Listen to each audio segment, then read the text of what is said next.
Sa ngalan ng Ama at ng Anak at ng Espiritu Santo. May God who loves you and fills your life with joy be with you always.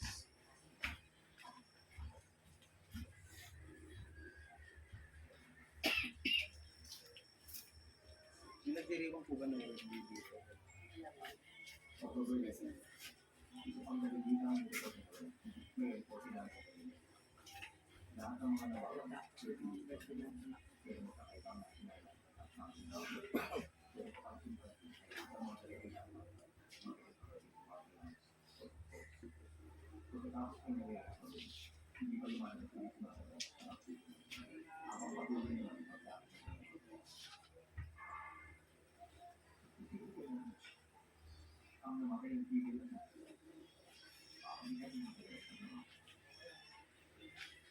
Peace be with this home and with all who live here.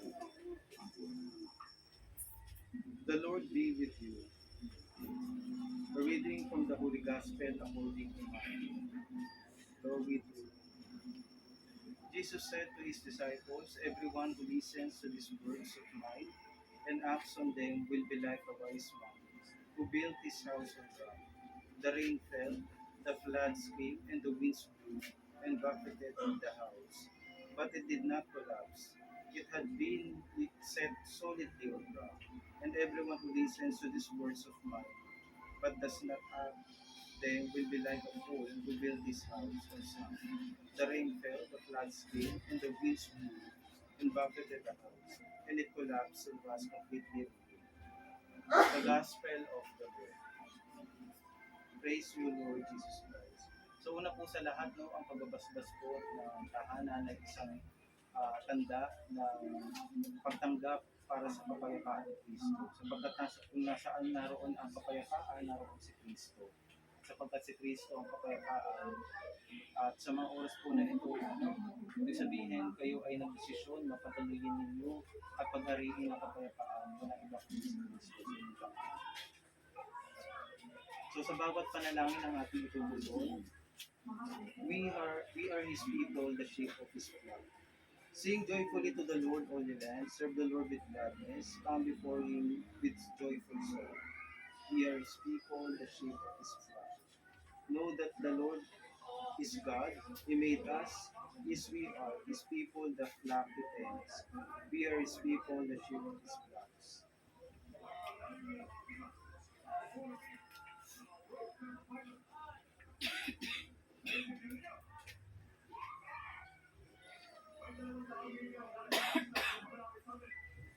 Blessed are you, O Lord.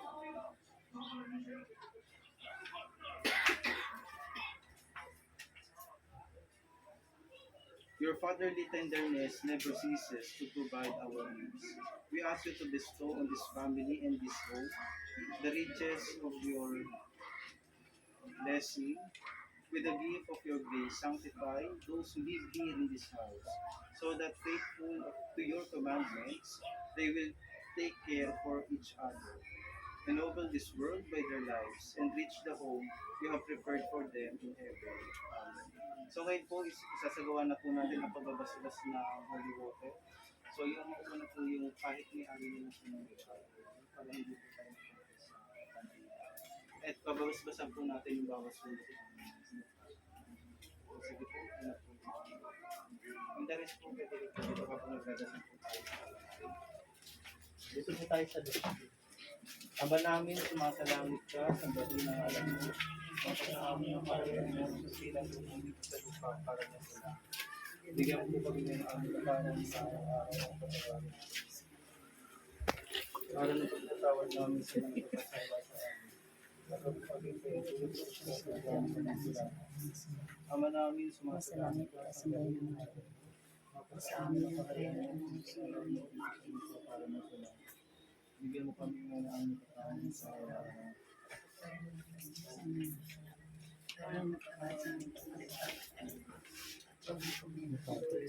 Sige po na yung iba po dito na lang po na. Ama namin, sumasalangit ka, sambahin ang ngalan mo, magpasa amin ang kaharian mo, sundin ang loob mo dito sa lupa para na sa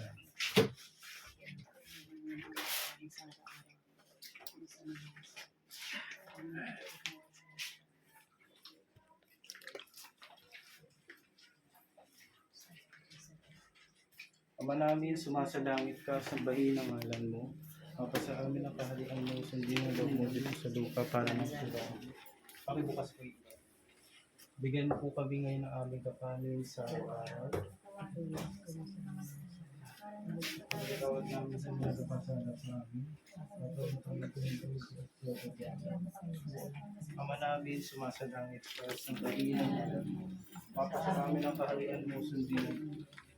Na yung iba po na umakyat dito na lang po, please. Ama namin, sumasalangit ka, sambahin ang ngalan mo. Mapasa amin ang kaharian mo, sundin ang loob mo dito sa lupa para lang sa langit. Bigyan mo kami ngayon ng aming kakanin sa aming araw. Tawarin mo kami sa aming mga sala. Para napagpapatawad namin sa mga kasalanan. At huwag mo kami ipahintulot sa bukso at adyan mo kami sa lahat ng masama. Ama namin, sumasalangit ka, sambahin ang ngalan mo. Mapasa amin ang kaharian mo, sundin ang loob mo dito sa lupa. Bigyan mo kami ngayon ng aming kakanin sa araw-araw. Tawarin mo kami sa aming mga sala. Para napagpapatawad namin sa mga nagkakasala sa amin. At huwag mo kami ipahintulot sa tukso at adyan mo kami sa Ama namin, sumasalangit ka.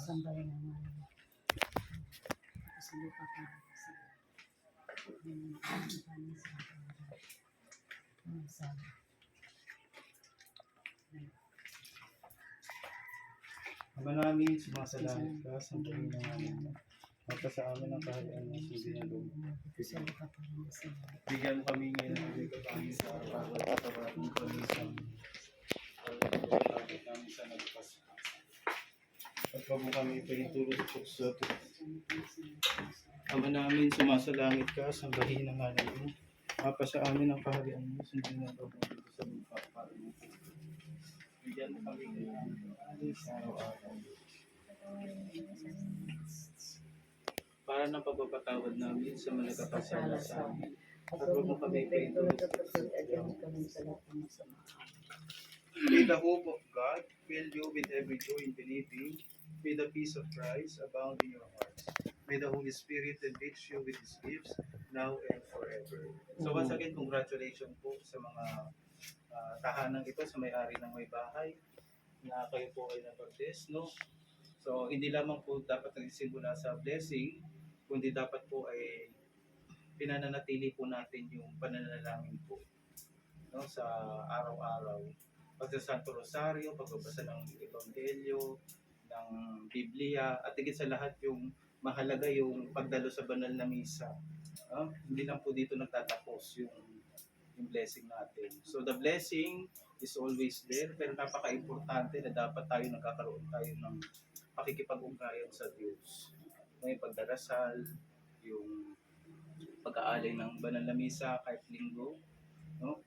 Yun po yung maibabalik natin papuri sa ating Panginoon. So, the Lord be with you. And always be with you. May Almighty God bless you, the Father, the Son, and the Holy Spirit. And hindi ko yata nabas-bas mo. Ayun, altar po. Altar. Patayin nyo na lang po para hindi dumikit ang pasit sa ating tayo. Hindi ko napansin.